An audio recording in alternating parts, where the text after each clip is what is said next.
It was my first accident, and my parents never knew about it. I had gotten my driver's license on Friday morning, and 3 days later, Monday morning, I was driving to a job interview in Philadelphia. Hour-and-a-half commute through early rush hour traffic in the city. A bad idea. I had printed up directions, and I had no idea where I was going, and I was holding them on the steering wheel, and I'm trying to read the directions as I'm stopped at a stoplight, and you can imagine what happens. My foot kind of lets off the brake, and suddenly, bam, I rear end the car in front of me. A bright red new European car. And immediately, on top of the nerves that I have for applying for a new job, I was supposed to show up on time and work hard, and if I did that, I would get the job.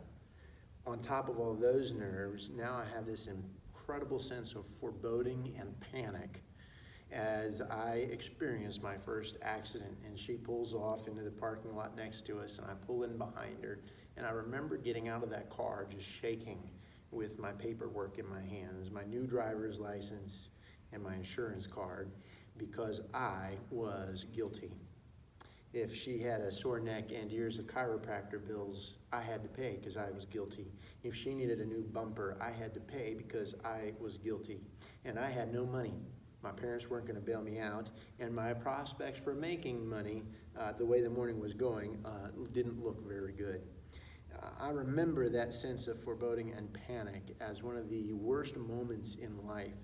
But here's the reality. Every single person lives with tremendous guilt before a holy God. Every person lives with that foreboding, and I think we spend most of life trying to avoid it.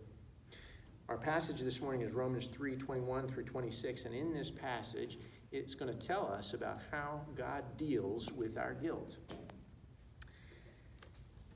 By way of summary, tells us how, even though we don't have God's righteousness, our passage is about how God imparts his righteousness to us and why he does so.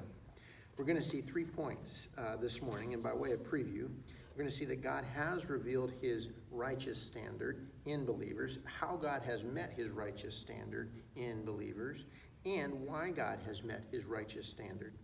So our first point is this: God has revealed his righteous standard in believers. Verse 21 through 22. But now the righteousness of God has been manifested apart from the law, although the law and the prophets bear witness to it, the righteousness of God through faith in Jesus Christ for all who believe. The section begins with a contrast, but now, and Paul is contrasting the time of the church with previous times mentioned in his letter. A little background is appropriate. Paul is writing to the church in Rome, but Paul's never been to the church in Rome. Paul's writing this letter probably from Corinth around 56, 57 AD, and he is writing in anticipation of going to the church in Rome, and that's clear through the first chapter of the book. He's hoping to get to Rome, and from there he wants to launch a westward mission. So it seems that Paul is writing to prepare the church to be a good home base for further expansion of the gospel westward. So that's Paul's ambition as he's writing Romans. In writing the letter, he writes perhaps his most high-minded and theologically acute book in the entire New Testament. And so this is spot on, point for point, exacting theological language that Paul is going to be using in the book of Romans. So when he says, but now, it's in contrast to what has happened in the beginning of the book. So the first 2 chapters of the book, the end of chapter 1 and all of chapter 2, have been devoted to the idea that everybody is guilty before God. So that's the starting point that I started with when I said I was guilty in the car accident. And it's the starting point for every person on earth, that we are all guilty before a holy and righteous God. So Paul says, but now, in contrast to previous times.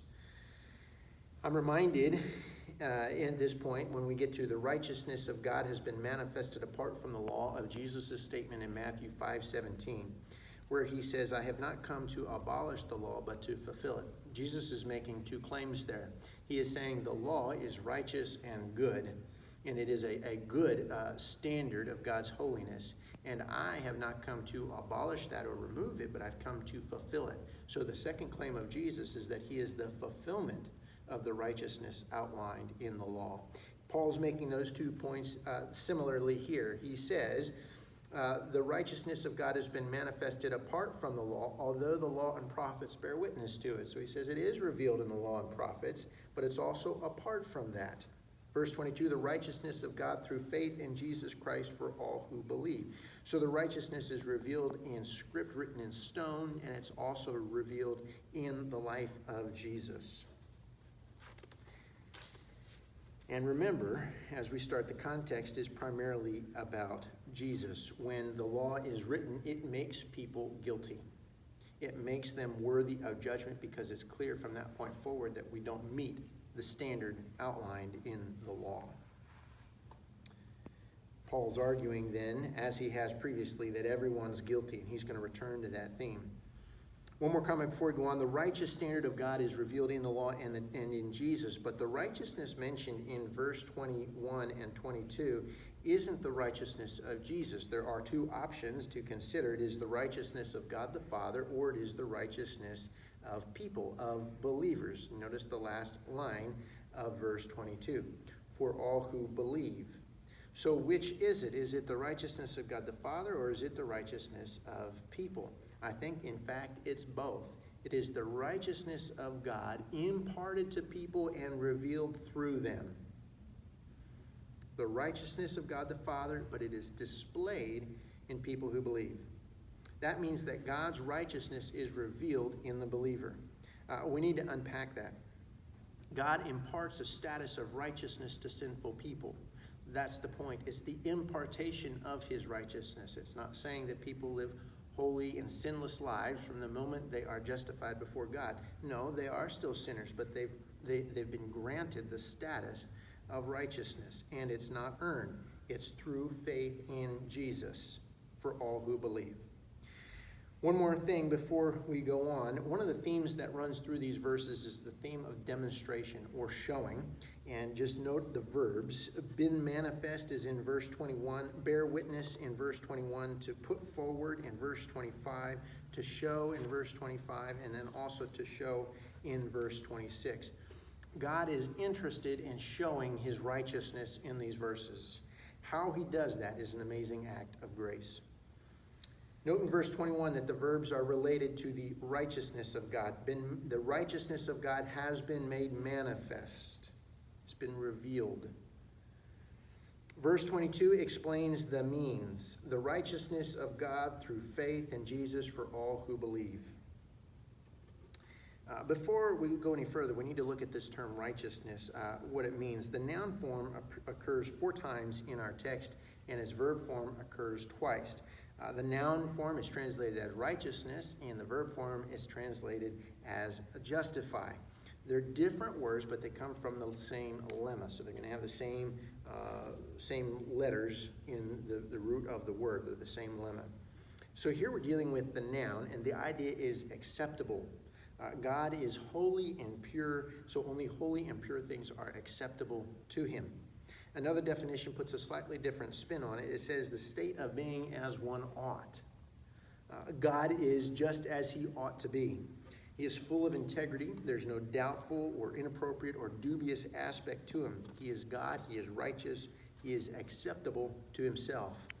That acceptability, what it looks like to be acceptable to God, is revealed in the law and in Jesus. For Jesus fulfills the law. God has shown humanity what his holy standard looks like in the law and in Jesus. 2 different ways revealing the same thing. But verse 22, again, is not making a point about Jesus' righteousness. It's more about the righteousness of people. The righteousness of God through faith in Jesus Christ for all who believe. The righteousness of God is revealed in people. That's a stunning statement. God's righteousness is revealed in people. How is that even possible? Paul spent the whole first part of the book saying that everyone is a sinner, and grievously so. And now he's turning it around and he's saying people are the righteousness of God, or they're revealing the righteousness of God. Here's the deal. God demonstrates his righteousness in people, not because they live holy lives, but because they have faith in Jesus. In fact, our sin and brokenness enhances the demonstration of God's righteousness. Jesus lived a life that demonstrated the righteousness of God, and those who believe in Jesus are the actual demonstration of God's righteousness. That's a stunning statement. I don't know about you, but I myself am a far cry from a practical demonstration of God's righteousness. I don't know anybody who really is, but that's missing the point that Paul's making. God's righteousness is revealed, it's imparted to those. In other words, they're given the status of being declared right, acceptable before God. And that's through faith in Jesus. One more point before we leave this verse. Faith and belief merit some attention as well. Faith is mentioned 3 times in our passage in verses 22, 25, and 26. And it refers to the conviction of a thing being true, or simply put, belief. Believe is the verb form of the same lemma. So same thing we had with just and righteousness, or justify and righteousness. Belief occurs only here in our passage, and it means to place one's confidence in. And you can see how these words are related. Brings us to point 2. Point 2 is that God met his righteous standard in Jesus. The end of verse 22, for there is no distinction, for all have sinned and fall short of the glory of God, and are justified by his grace as a gift, through the redemption that is in Christ Jesus, whom God put forward as a propitiation by his blood, to be received by faith. This was to show God's righteousness, because in his divine forbearance he passed over former sins. For there is no distinction in verse 22 is probably referencing the distinction between Jews and Gentiles, or a racial distinction. But as verse 23 unfolds, it's clear it refers to everybody. So it doesn't matter where you're from. It doesn't matter who your parents were. It doesn't matter what you've done. None of that matters. What Paul says is there's no distinction in all of humanity. He continues, for all have sinned and fall short of the glory of God. That's the starting point for God to meet his righteous standard, is the clear understanding that nobody can and nobody will. Nobody will even come close. The glory of God is consumed in the idea of his perfection. God's not halfway powerful, battling it out with other gods. He's not 83% loving, or loving 83% of the time. He's not just 91% of the time. He is all of his attributes all the time to perfection. That's what he is. He is perfect. And so when Paul says we fall short of his perfection or of his glorious standard, he's saying, man, we're not as we ought. Nobody is perfect. Remember the idea of righteous? God is fully what he is, and there's no duplicity in him. He's fully acceptable to himself. When Paul says everybody has sinned, he is saying that everyone has failed to meet God's standard. When Paul says fallen short, he's referring to sin. We mean falling short of perfection. The point of verse 23 is that everyone is guilty before God, and no one is acceptable to him. Paul follows that up by saying that people are justified by his grace as a gift. The word justify means to declare righteous. God declares righteous those who believe in Jesus, as stated in verse 22. The way God declares people righteous is through offering righteousness as a free gift. This is a tough concept for us to grasp. We like to come to God with offers, past, present, and future. I have given up sins X, Y, and Z, and I have done good deeds A, B, and C, and therefore you should accept me, and you should justify me. Or I have not done all the bad things that my neighbor has done. I'm better than him, so you should accept me. Or I promise to put away all these sins in the future and to do all of these good deeds in the future. I'm capable of a lot. You should justify me. We want to bargain with God. We want to come and we want to make a deal. We want to find a sale and find that sale half off and say, man, I can meet that standard. But Paul says it is a free gift. It's free.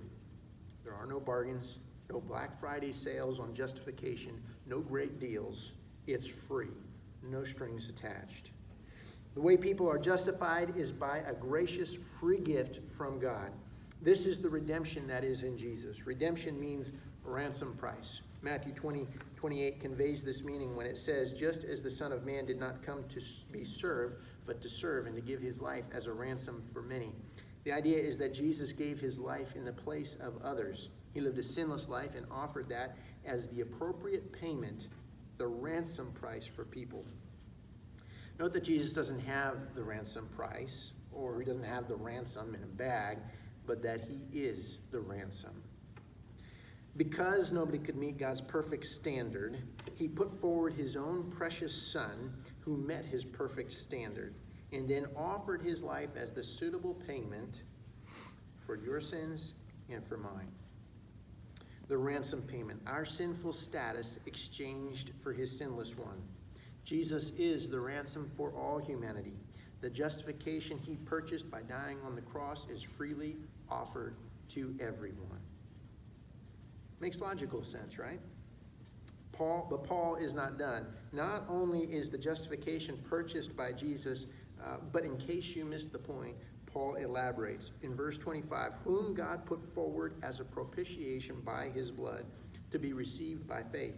This was to show God's righteousness, because in his divine forbearance he passed over former sins. Propitiation means satisfaction of wrath. So God the Father put forward his own Son as the satisfaction for his righteous wrath against the sin of the world. Sin and sinners. Don't miss that. Paul wants you to sit with the weight of it. The price paid was very high. Too high to comprehend. And why did the Father do this? So that God could show his own righteousness. Because he passed over former sins. Paul's point is this: sin cannot be overlooked. It cannot be swept under the rug. It cannot just be ignored in some far distant corner of the universe. Sin must be paid for. It must be dealt with. You cannot avoid it. And God cannot justify anyone without dealing with their sin. He had forbearance, he had patience with former sins, but in Jesus, the price for all humanity in all time is paid. And why did God do this? So that God could show his own righteousness. That God could show, another one of our showing verbs, his own righteousness. Now, when you wrong God, you must pay. If he would just overlook it, it would be a violation of his righteousness. But Jesus, the Son, had to suffer the full righteous wrath of God for sin in order for God to maintain his righteousness. All sin gets punished, no sin gets overlooked. But that payment for sin, that satisfaction of wrath, can only be received by faith. So we've seen that God demonstrated his righteousness in believers. We have seen that he has done that through extending the status of righteousness through them on the basis of Jesus' death on the cross, received by faith. Brings us to point 3. Point 3, God did all of this so that he alone would receive all glory as both the one who is just and the justifier of all humanity.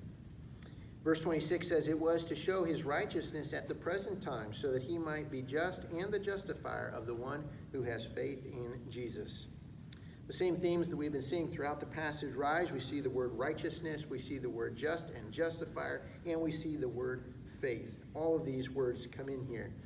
But the most significant word in the verse is to show, this demonstration word, to demonstrate his righteousness. God is concerned with demonstrating his righteousness. And through the cross, he has demonstrated that he is a just punisher of sin. Sin will be paid for. And yet, as his Son is the one who bore that punishment, he is also the justifier. Why the emphasis on showing throughout the passage? Here's the point. It's about God's glory. Our justification has never been for our boast. It has always been for the glory of God and his glory even in spite of our sinfulness.